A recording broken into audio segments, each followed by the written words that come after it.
Welcome.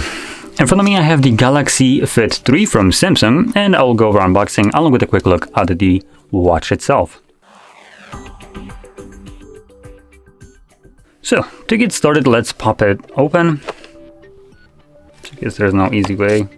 Let's cut our way into it. No, this side as well. There we go. So, right at the front we get the watch itself. Pretty nice strap for it. Nice material in terms of feel. Let's boot it up.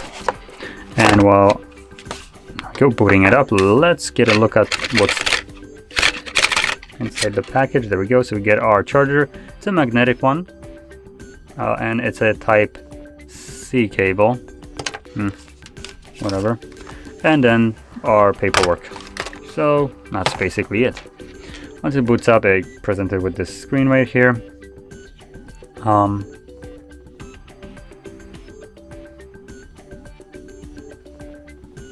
Okay, so it works smoothly here. So there we go. That's basically the design right here. Now, do we have any kind of info about it? No, we don't. But in any case, it's basically a smart band. It's not going to be running wearables from Google, so you won't have access to the vast library of applications that you have for actual like wearables watches.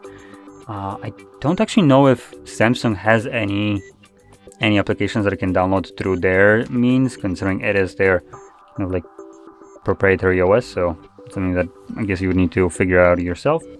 But with that being said, it is Samsung and it is going to be probably priced not as well as some other devices.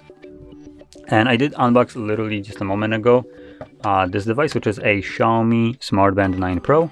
And I want to bring it up because the design is very similar, though the Xiaomi band is or has a bigger display and most likely costs less, while offering virtually the same kind of functionality.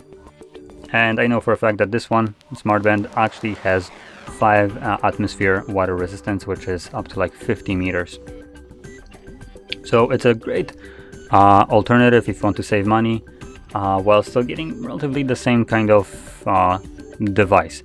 I will mention one thing, side by side, getting the feel of both of these devices, Samsung does feel actually more premium. So the actual watch itself has a bit more weight to it, making it feel more premium.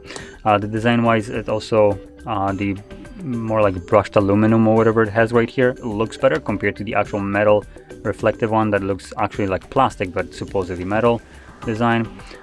Also, the Smart Band is significantly lighter, and the strap itself, even though it's okay, I would say it's decent, the actual Samsung one feels much nicer, like it's an actual premium strap in terms of, well, this kind of silicone design. So just wanted to give you kind of like a side-by-side also comparison between these two devices. But anyway, with that being said, if you found this very helpful, don't forget to hit like, subscribe, and thanks for watching.